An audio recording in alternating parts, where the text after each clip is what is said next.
여러분 행복하세요? 주님의 이름으로 축복합니다. 오늘도 함께 예배 자리에 오신 여러분들을 환영합니다. 우리는 하루가 다르게 흉악한 범죄를 저지르는 사람들을 뉴스에서 대합니다. 희대의 사기극, 또 희대의 살인범, 성범죄자들, 우리와 같은 보통 사람들을 경악하게 만드는 그런 일들을 많이 만나지요.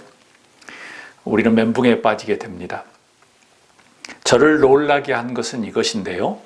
그 흉악범 주변의 사람들, 지인들의 인터뷰에 있습니다. 한결같이 그들은 범인이 그런 사람이었다는 것을 몰랐다고 말합니다.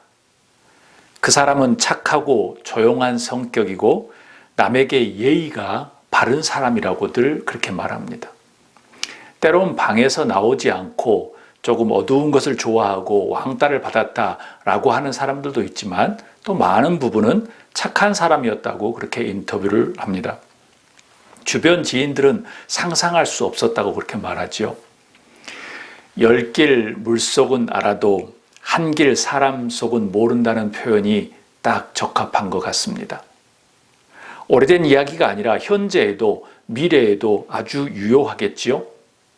만약 범위를 넓히면 타인만이 아니라 내 자신에게도 똑같을 것입니다. 나도 내 마음을 모른다라는 것이 맞는 표현인 것 같아요. 우리는 이런 범죄들의 뉴스와 인터뷰를 보면서 무엇인가 어떤 원리를 깨달을 수 있습니다. 무엇일까요? 겉모습이 착하다고 해서 속까지 그렇지는 않는다라는 것이겠죠. 바꿔 말하면 이것이에요. 보이는 것이 달라졌다고 해서 마음까지 바뀐 것은 아니다라는 말씀입니다. 용서와 화해라는 제목으로 세 번째 말씀을 나눕니다. 내 자신을 사랑하기 위해서 먼저 내 자신을 용서하자. 그리고 내 자신을 조금 더 잘 유심히 들여다보자 라고 저는 여러분에게 도전을 해드렸습니다. 오늘은 내 자신을 사랑하기 위해서 내 마음은 어떻게 생겼는지 알고 있니? 내 마음을 네가 알고 있니? 라는 그 질문과 함께 말씀을 나누려고 합니다. 마음이라는 단어를 정의하기란 참 쉽지 않습니다. 수많은 철학가들과 또 심리학자들과 사회학자들이 정의했기 때문에 그래요. 그런데 사전적인 의미는 이것입니다. 옥스퍼드 사전에 부여하면 마음이란 사람이 다른 사람이나 사물에 대하여 생각, 인지, 기억, 감정, 의지 그리고 상상력의 복합체로 드러나는 지능과 의식의 단면을 가리킨다고 말합니다. 이것은 모든 뇌의 인지 과정을 포함하는 거예요. 가끔 이유를 생각하는 과정을 일컫기도 하고요. 보통은 어떠한 실체의 생각과 의식의 능력으로 정의하기도 합니다. 조금 복잡한 것처럼 보이지만 그렇게 어려운 건 아니에요. 왜냐하면 우리는 항상 마음을 가지고 다니고 마음을 품고 마음과 함께 살고 있기 때문에요. 동양에서는 마음을 수련의 대상으로 여겼습니다. 그래서 동양에서는 수련을 하면 마음이 다스려진다고 믿었지요. 강심장이라는 표현을 보면은 마음이 심장 근처에 있지는 않았을까라는 그런 추측도 해봅니다.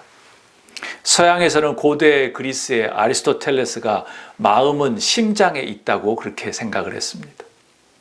뇌는 혈액을 냉각시키는 그런 기관이라고 생각했다지요. 20세기 들면서 마음이 뇌 기능에 의한 것이라는 사실을 과학적인 증명으로 이제 밝혀내기 시작합니다.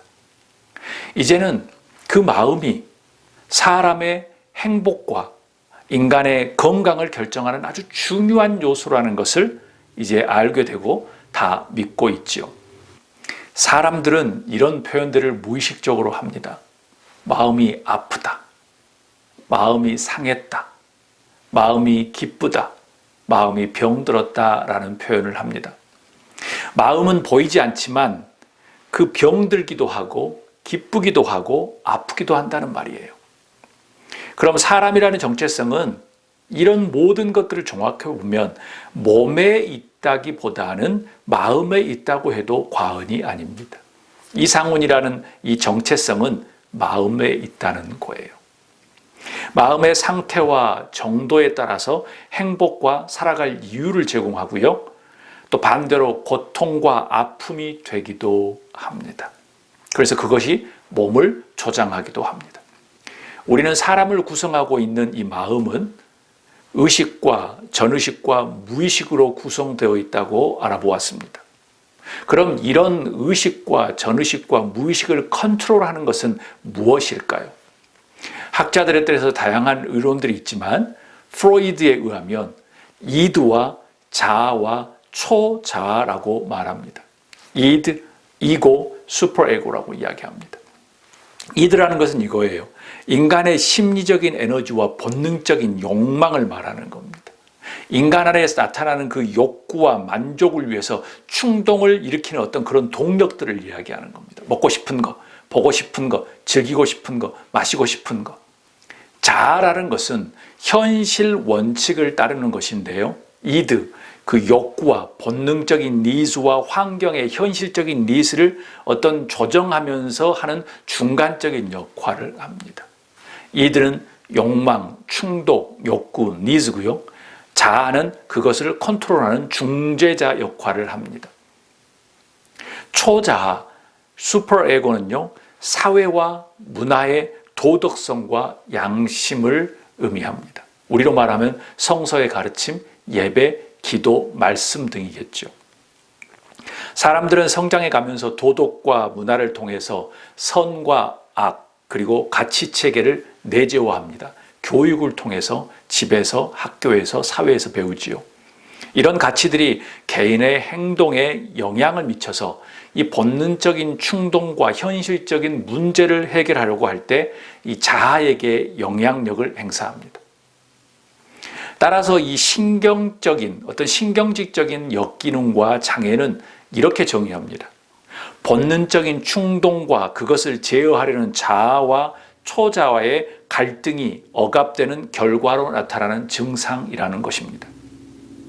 이런 갈등을 통해서 즐거움도 나오기도 하고 기쁨도 나오기도 하고 행복과 불행과 분노가 마음속에 생기게 됩니다.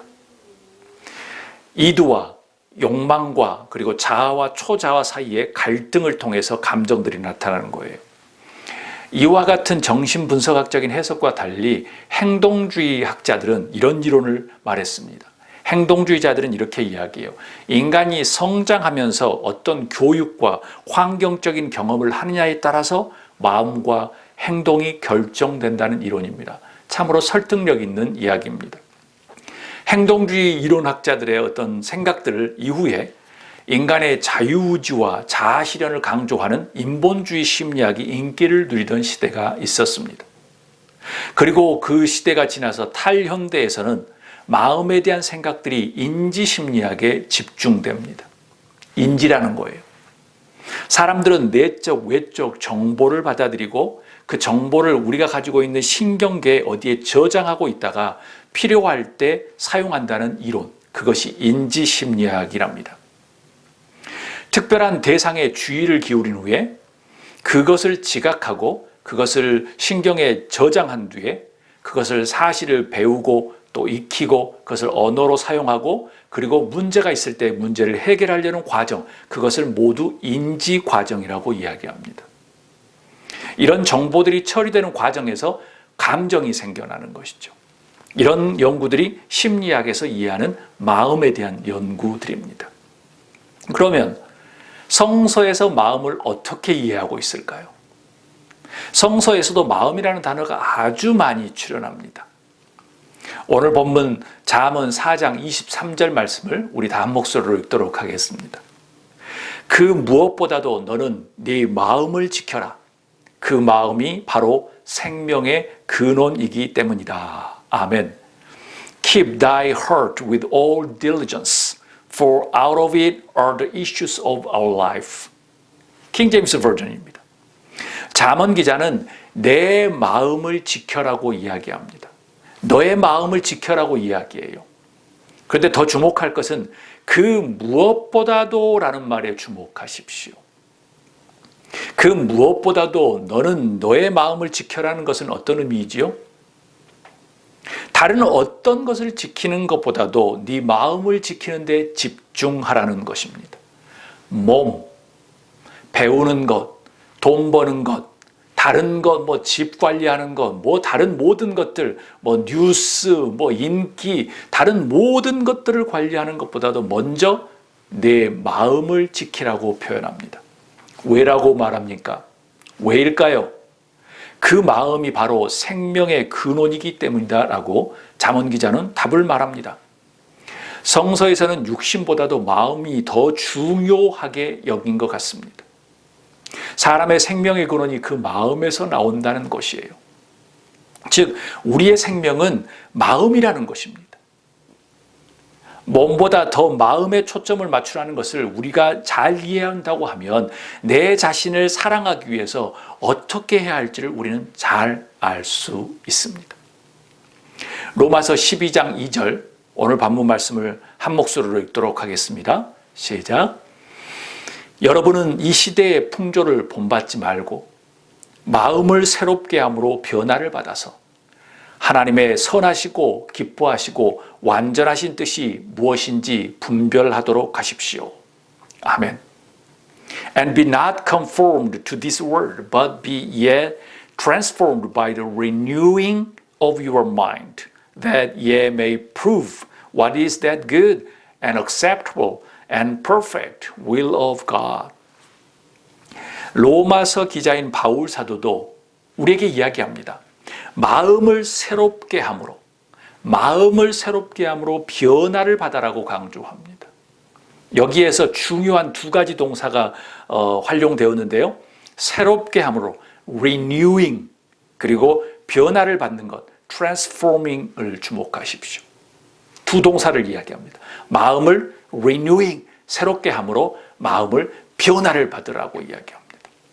두 동사가 모두 몸에 대한 것이 아니라 어디에 대한 것이죠? 마음에 대한 것입니다.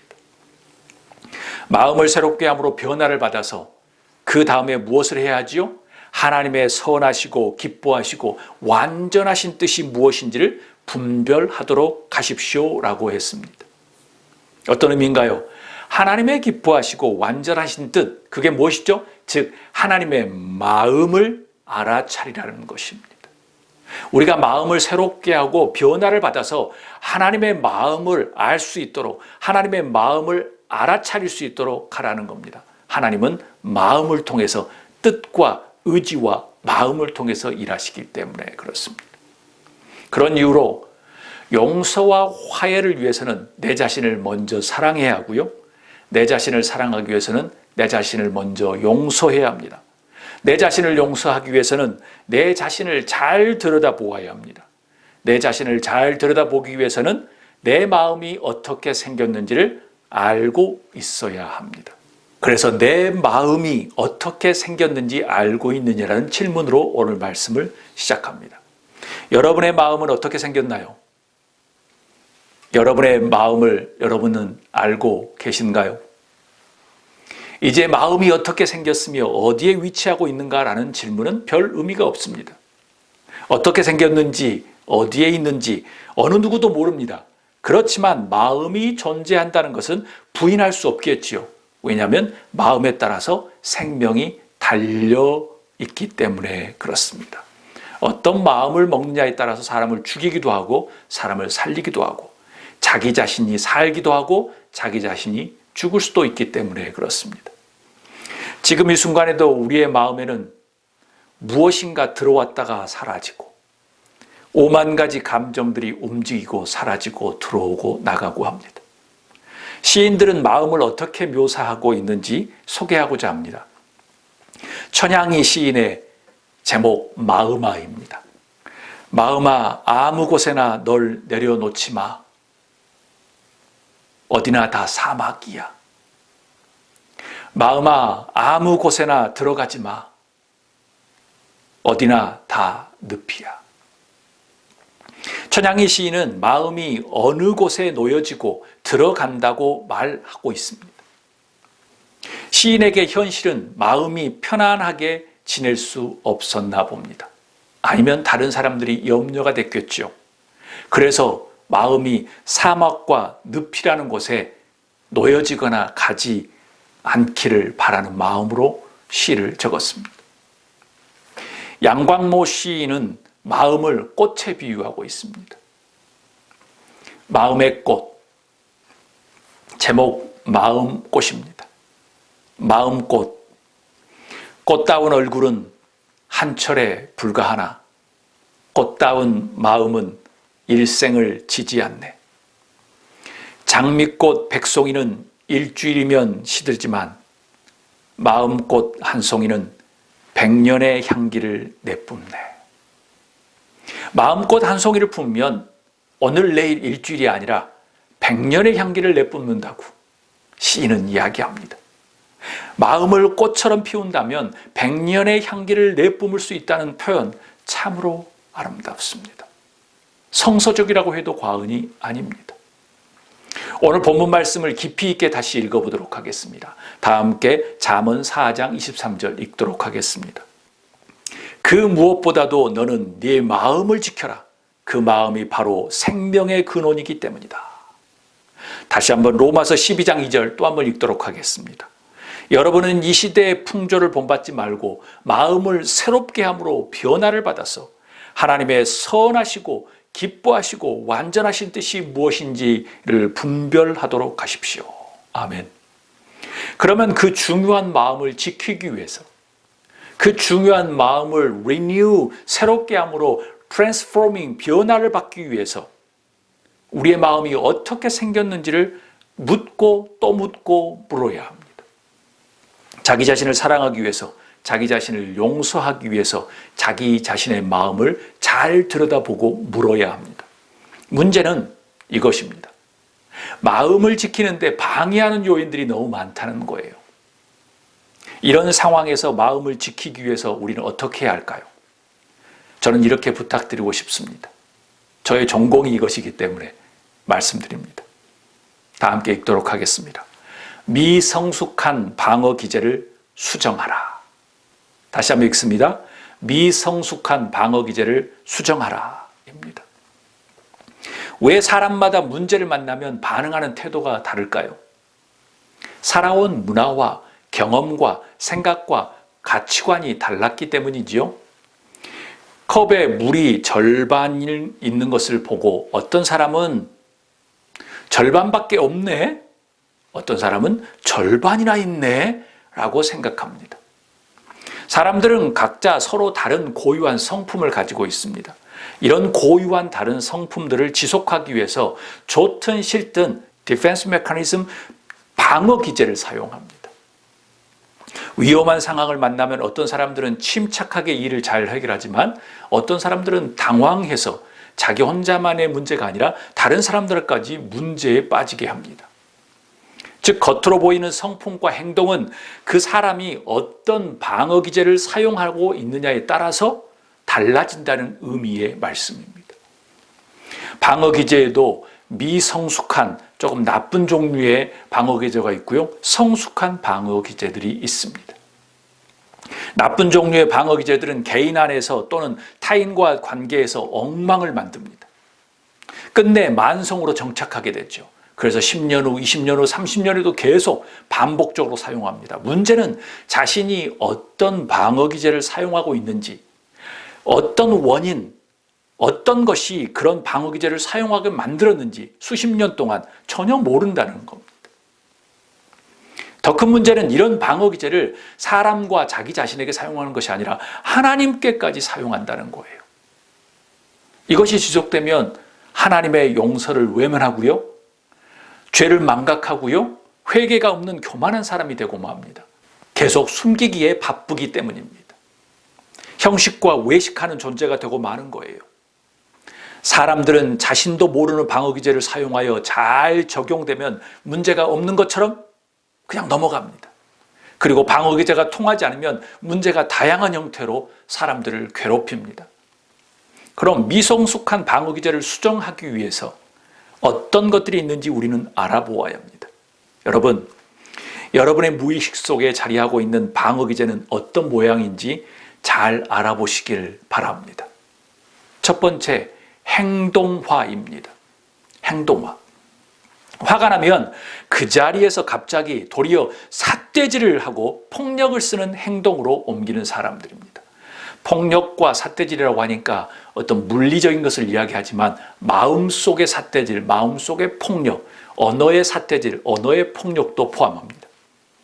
그러면서 자기를 숨기고 모멸하는 거예요. 한자성어에 보면 적반하장이라는 것이 있죠. 속담에 보면 방귀 낀 놈이 성낸다는 속담이 있습니다. 자기가 방귀를 뀌고 오히려 남에게 성을 낸다는 뜻이지요. 잘못을 저지른 사람이 반성은커녕 도리어 성을 냅니다. 우리 주변에 너무나도 많이 일어나는 현상입니다. 부정의가 정의인 양 소리를 칩니다. 악이 선인 것처럼 득세를 합니다. 유명인들, 정치인들은 말할 것도 없고요. 주변에도 저 자신도 그러는 경우가 있습니다. 교회에서도 부지기수로 일어납니다. 보통 사람들 주변에도 많이 일어나지요. 심지어 하나님께도 사용합니다. 요나를 보십시오. 가인을 기억하십시오. 아담을 기억하십시오. 제가 3명만 이야기했지만 성서에 수많은 사람들이 그 방어 기제를 사용했습니다. 하나님을 속이고 사람을 속이는 것이죠. 둘째는 억압입니다. repression. 높은 신경질적인 방법인데요. 어떤 감정을 참기 어렵다면 마치 그런 감정을 느끼지 못하는 양 행동하는 것. 화가 날 만한 상황인데 자신은 전혀 화가 나지 않는다고 말하는 사람이 유형입니다. 겉으로 보면 아주 대단한 성품인 것처럼 보입니다. 무척 바람직한 방어 기제처럼 느껴집니다만 단지 지금 덮어놓았을 뿐 나중에 폭발하게 되면 나중에 심각한 문제를 만들게 되죠. 잠시 지금 신호등 앞에서 브레이크를 밟고 있는 겁니다. 그것을 떼면 또 가속하면서 사람들을 칩니다. 근본적인 병을 치유하는 것이 아니라 진통제를 주면서 잠깐 그냥 고통을 없게 해주는 거예요. 근본적인 해결 없이 억압이 성숙한 성품인 것처럼 우리는 오해하고 살아갑니다. 문제는 계속 일어나고 반복한다는 것이죠. 셋째는 억제입니다. 화가 날 만한 상황에서 분노를 느끼고 화가 남도 인정하고 있지만 상대 탓을 하고 말합니다. 그런데 폭력을 쓰지 않고 그냥 참는 거예요. 이 유형도 참으로 성품이 좋은 것처럼 보이지만 실상 투덜이가 되고 맙니다. 머리가 똑똑한 것처럼 보이죠. 그런데 불만만 많습니다. 내 탓이 아니라 남 탓으로 돌리는 거예요. 분석하면서 예리하게 뭔가 대단한 머리가 좋은 것처럼 보이지만 남의 탓만 나는 겁니다. 자신은 문제가 없다는 거예요. 자신이 잘못했다는 말은 단 한 번도 해보지 않습니다. 자신은 옳으니까. 자신만 옳은 사람이에요. 이런 유형의 사람들을 타인은 어떻게 생각할까요? 하나님은 어떻게 생각할까요? 바리새인과 사두개인들은 그런 사람들의 모범이겠지요. 네 번째, 부정입니다. 현실에 압도되거나 외상이 발생했을 때 현실을 부정하는 겁니다. 그 상황을 모면하는 방법 중에 하나겠지요. 회피라고도 할 수 있지요. 진실된 접근이 없는 상황에서 부정은 계속 덮어두는 꼴이 되고 맙니다. 문제 해결이 아니라 문제를 계속 만들 뿐이에요. 문제를 직면해서 풀어가려는 노력은 사라지고 환경, 출신, 돈, 배경 뭐 그런 탓만 하고 사는 겁니다. 하나님만 믿으면 돼. 나는 안 돼. 나는 안 돼. 기도했으니까 뭐 그냥 뭐 그래. 이거 하나님께서 하시겠지 뭐. 내 잘못 아니야. 하나님이 하시는 거야. 라고 하는 그런 것. 모든 것들이 보면 신앙이 좋은 것처럼 보이고 아주 성품이 좋은 것처럼 보이지만 부정하는 겁니다. 자기를 숨기는 거예요. 억제와 같이 자기 문제 없는데 주변 환경 탓이라고 주변 환경이 도와주지 않았다고 투덜이가 되는 것일 수도 있습니다. 내려놓음과 투덜이는 백지 한 장 차이인 것이지요. 자신이 잘못해놓고 내려놓는다고 이야기합니다. 신앙인들이 많이 사용하는 것이죠. 다섯 번째, 합리화입니다. 제일 많이 사용하는 것인데요. 상황을 그럴듯하게 꾸미고 사실과 다르게 인식하며 자아가 상처받지 않도록 정당하는 겁니다. 신앙인들이 아주 많이 사용하는 거예요. 내려놓음이라는 말 가운데, 겸허함이라는 말 가운데. 거짓말, 변명과 비슷하지만 다릅니다. 더 고차원적이에요. 자신이 간절히 원하는 것이 만약 어려워진다고 하면 그것의 가치를 낮춥니다. 이거 하나님이 하시라고 했으니까. 뭐 이런 것들. 반대로 인정하고 싶지 않은 것을 인정해야 할 때 그것의 가치를 높이는 경향이 있습니다. 이거 하나님의 뜻이라고 하는 것이죠. 남자가 사랑을 고백하지만 여자에게 차이고 나서는 이렇게 이야기하죠. 사실 내 스타일 아니었어. 원래 일주일만 만나고 내가 차려고 했지라고 말하는 것. 자격증 시험을 열심히 준비했지만 자격증 취득에 실패했을 때 원래 저 자격증은 취업에 별로 도움이 안 돼. 관심이 없었어. 말하는 경우. 열심히 노력했지만 원하는 결과를 얻지 못했을 때 원래 원하지 않았다고 변명하는 것이죠. 또 다른 합리화는 결과가 볼품이 없어서 다른 사람에게 무시를 당할까 봐 간절히 원했던 결과라고 이야기하는 전략이에요. 남자친구로부터 보잘것없는 저렴한 화장품을 선물로 받았습니다. 그 여자의 주변에 있는 친구들이 이렇게 이야기하죠. 내 남친은 그것밖에 돈이 없냐? 라고 비꼬듯이 야유를 보냅니다. 그때 그 여친이 이야기하죠. 이거 내가 정말 좋아하는 향인데 이 브랜드에서 밖에 없더라 라고 합리화를 합니다. 친한 친구를 믿고 투자했다가 사기를 당했는데 이렇게 이야기합니다. 인생은 이렇게 경험하면서 배워가는 거야 라고 말하는 경우죠. 참 성격이 좋은 것처럼 보입니다. 저도 이런 모습이 있는 것 같아요. 이것이 신앙이 좋은 것처럼 이야기하는 거예요. 겉으로는 자족하는 것처럼 보입니다. 그런데 합리화는 때로는 머리가 아주 좋아서 임기응변에 능한 거예요. 사람을 속이는 것 일도 아닙니다. 그럼 하나님은 어떻게 생각할까요? 여섯 번째는 투사입니다. 투사. 자신의 감정이나 동기를 다른 사람에게 돌려서 어려움에 대처하는 방법이에요. 예를 들면 어떤 사람을 미워하여 해치고 싶은 충동을 느꼈을 때 자신의 증오심을 상대에게 떠넘겨서 그 사람이 자신을 미워해서 해칠지도 모른다고 생각하는 경우입니다. 전혀 엉뚱한 방향으로 투사하는 겁니다. 명품 가방을 가지고 싶지만 돈이 없어서 현실적으로 가질 수 없다면 그 명품 가방을 샀던 친구를 비난하면서 이렇게 말해요. 너 월급 얼마나 낸다고 그걸 샀니? 한심하다. 허세 아니야? 그냥 저렴한 가방을 사도 되는데 왜 그러는데? 너가 사니까 명품처럼 보이지 않아? 라고 말하는 거예요. 인터넷에 죽어라고 악플을 다는 사람들. 굳이 타인의 단점을 찾아내서 비난하려고 하는 사람들. 그게 비난이 아니에요. 그 사람한테는. 똑똑함이죠. 평생 그렇게 살았는데. 공감하지 못하고 삐뚤어지게 상황을 해석하는 사람들. 똑똑함이죠. 지인의 행동이 꼴보기 싫어서 비난을 하고 싶어하는 사람들. 입이 막 간질간질하는 사람들입니다. 타인을 보고 괜시리 화가 나는 사람이에요. 아무 관계도 없는데. 묻지 마. 범죄죠. 누구보다 자신이 옳다고 생각하는 사람들. 나는 옳은데 왜 저렇지? 항상 그렇게만 생각해요. 유난히 타인의 단점을 잘 찾아내는 사람들. 똑똑한 줄만 알지요.